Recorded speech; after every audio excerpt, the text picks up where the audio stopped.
What is true wisdom? Discovering Prajñāpāramitā. Hello everyone. Today we begin an amazing journey together into the ocean of wisdom called the Prajñāpāramitā Sutra. The Prajñāpāramitā Sutra is the most vast of all Buddhist scriptures, containing an incredible 600 volumes.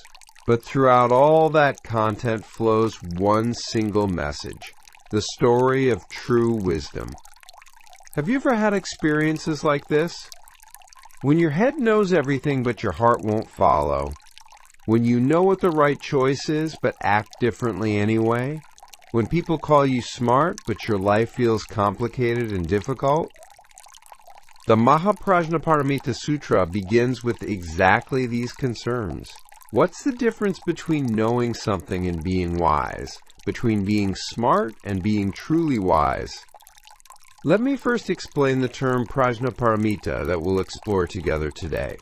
Prajna means wisdom, and paramita means reaching the other shore.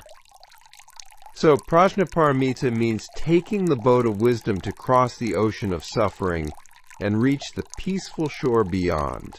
But the wisdom spoken of here is completely different from the knowledge or information we usually think of. The difference between wisdom and being smart.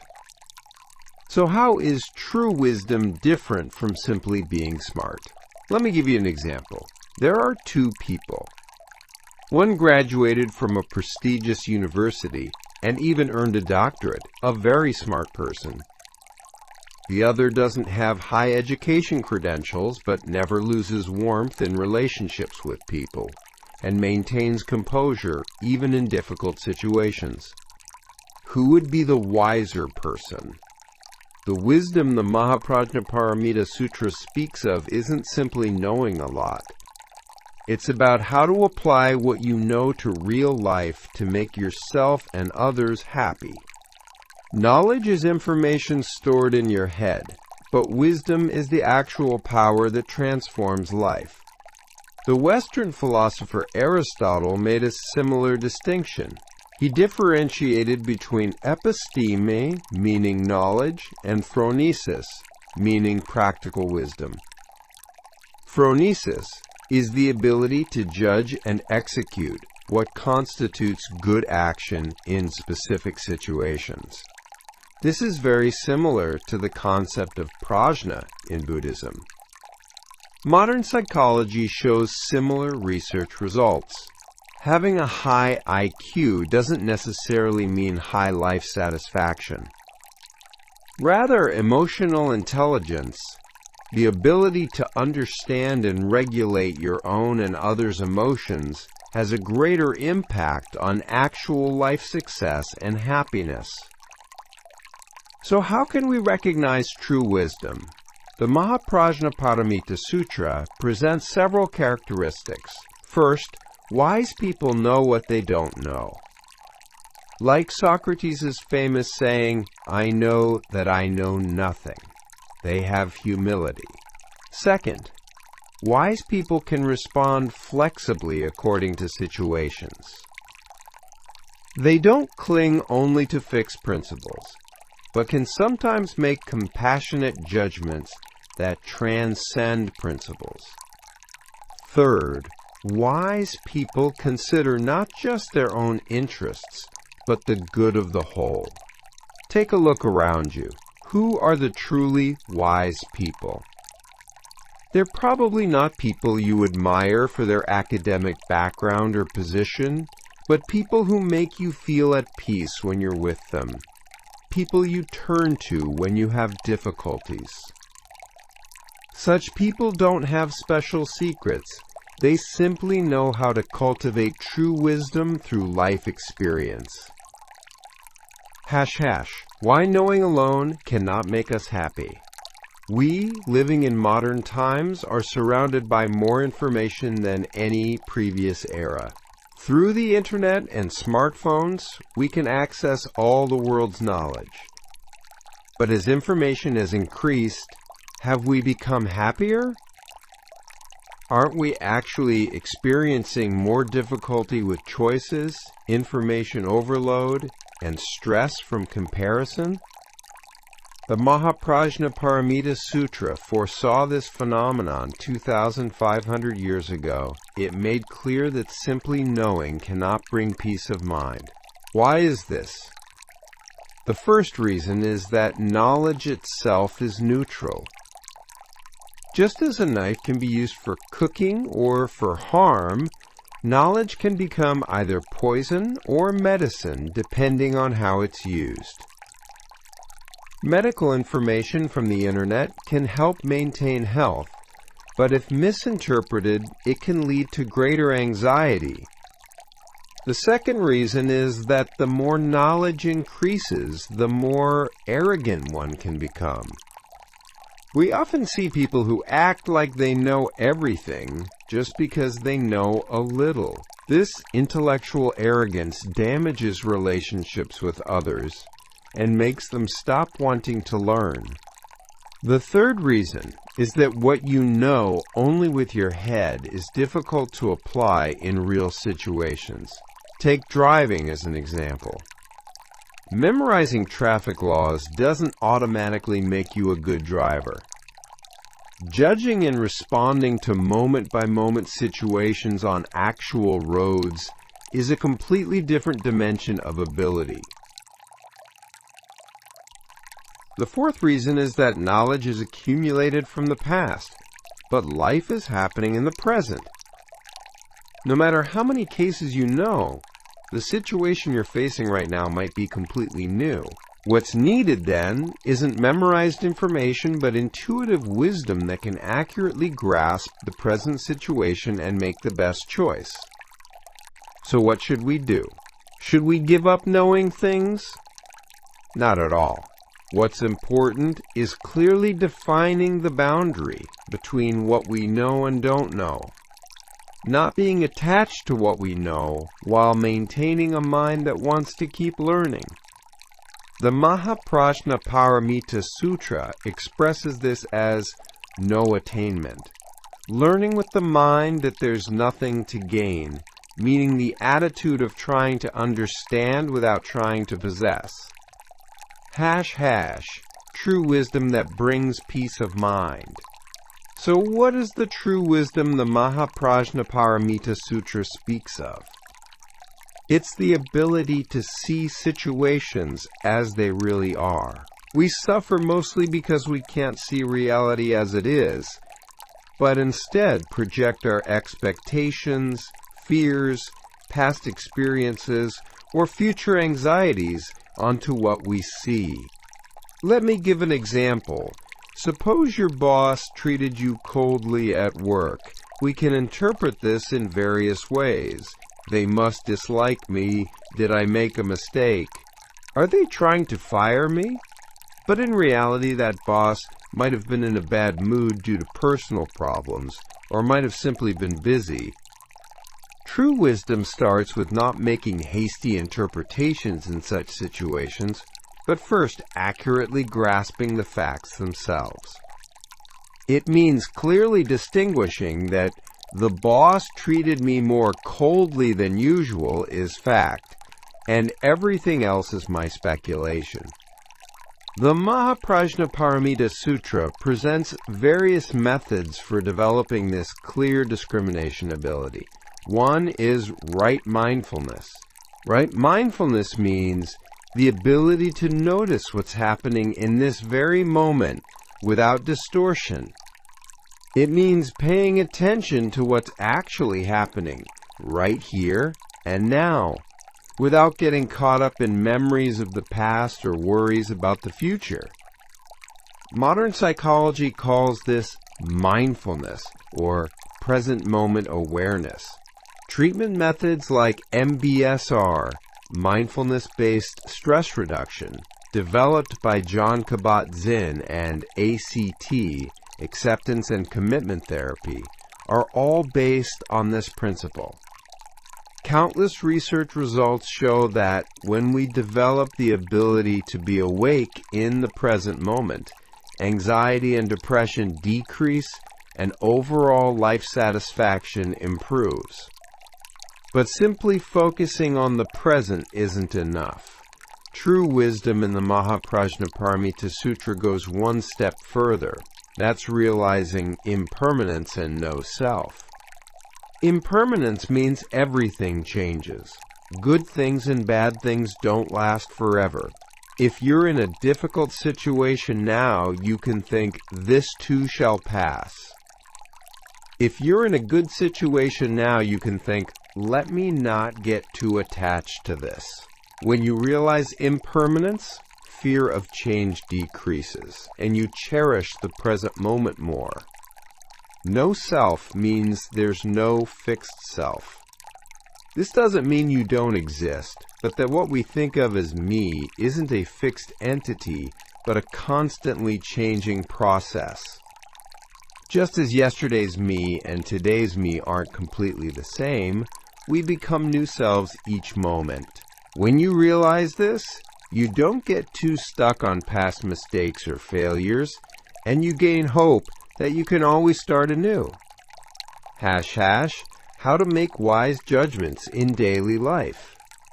Now let's look more specifically at how we can make wise judgments in daily life. The Prajñāpāramitā Sutra presents several principles for correct judgment. The first principle is the middle way. The middle way means avoiding extremes and finding the balance point. For example, in child education, being too strict might make the child withdrawn, while being too lenient might make them undisciplined. Wise parents can respond, sometimes strictly, sometimes leniently according to the situation. The second principle is non-harm. Non-harm means not causing harm. When making any decision, consider whether this will harm not only yourself but others as well.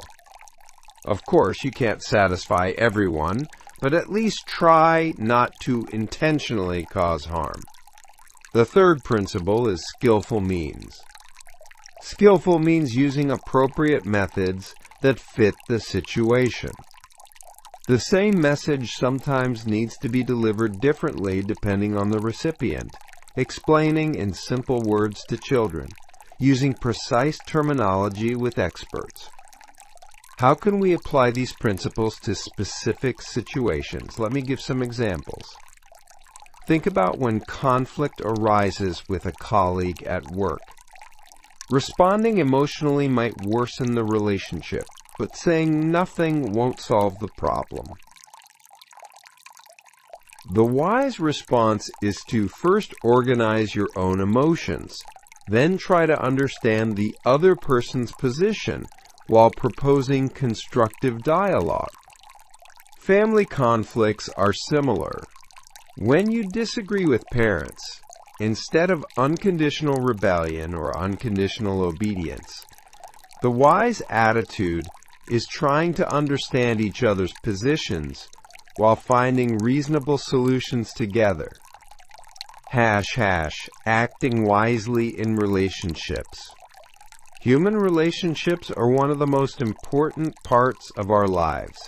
The Prajñāpāramitā Sutra also deeply addresses wisdom in relationships. What does it mean to be wise in relationships? First, accepting others as they are. We often want others to change to meet our expectations. But true love isn't trying to change someone, but accepting them as they are. Of course, this doesn't mean unconditionally accepting all behaviors. Clear boundaries need to be set regarding harmful actions. But the person's essential nature itself should be respected. Second, honestly expressing your emotions and needs while not blaming the other person. This is similar to I statements in psychology. Instead of saying, "You're the problem because you do this," express it as, "I feel this way when this happens." This way the other person doesn't become defensive and can listen with a more open heart. Third, trying to think from the other person's perspective. The Prajñāpāramitā Sutra expresses this as exchanging self and other, switching positions between yourself and others. Try to understand from that person's viewpoint why they said what they said, why they acted as they did. Fourth, not expecting perfect relationships. All relationships have conflicts and difficulties. This is natural, and relationships can actually deepen through the process of overcoming these difficulties together. When you pursue perfection, even small problems look big and dissatisfaction with the other person accumulates. Fifth, practicing love without attachment. True love isn't trying to possess someone, but sincerely wishing for that person's happiness. Sometimes it might be necessary to step back for the other person's happiness. This is what the Prajñāpāramitā Sutra calls love without gain. # cultivating wisdom you can practice starting today. Now that we've explored Prajñāpāramitā, true wisdom, together, let me suggest specific ways to cultivate this wisdom in daily life. The first thing I recommend is 3-minute meditation. Every morning after waking up, sit quietly for about 3 minutes and focus on your breathing. No complex techniques are needed. Just feeling the breath coming in and going out through your nose and quieting your mind is enough. Starting your day this way helps you maintain more composure throughout the day. The second is stopping judgment practice. Several times a day, check whether you're making hasty judgments about other people or situations. When you think, that person is weird, notice I'm judging right now and reconsider what might the actual situation be. The third is observing emotions. When strong emotions arise, don't get completely swept away by them, but step back and observe. Just noticing, I'm getting angry right now, or I'm feeling anxious right now, allows you to respond more wisely without being controlled by emotions. The fourth is daily reflection. Before going to bed, look back on the day and think about what actions were wise and what was regrettable. This isn't for self-criticism, but as a learning opportunity to make better choices tomorrow. The fifth is understanding others' perspectives. When you disagree with someone, don't stubbornly insist you're right, but wonder, why does that person think that way? You don't necessarily need to agree, but just trying to understand the other person's position can reduce conflict and improve relationships. These practices might feel awkward at first, but the Prajñāpāramitā Sutra emphasizes the importance of gradual practice. Don't pursue perfection. What's important is practicing little by little consistently. If you miss a day, don't give up. Just start again. The most important thing is having a compassionate heart toward yourself. Accept yourself as imperfect, and cultivate a mind that forgives yourself when you make mistakes. Only with this self-compassion can you extend true compassion to others. The wisdom of the Prajñāpāramitā Sutra isn't a distant ideal. These are specific methods that can be practiced right here, right now, in our daily lives. Please start with one small practice today. True wisdom isn't cultivated through grand enlightenments, but through small daily choices. I sincerely hope your life becomes more peaceful and meaningful through this wisdom. Sometimes it might be difficult, but please don't give up and keep moving forward.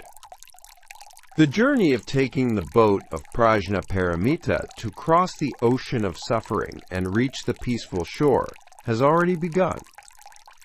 Next time we'll explore the 6 paramitas for strengthening the muscles of the mind more deeply. Thank you sincerely for sharing this precious time with me today.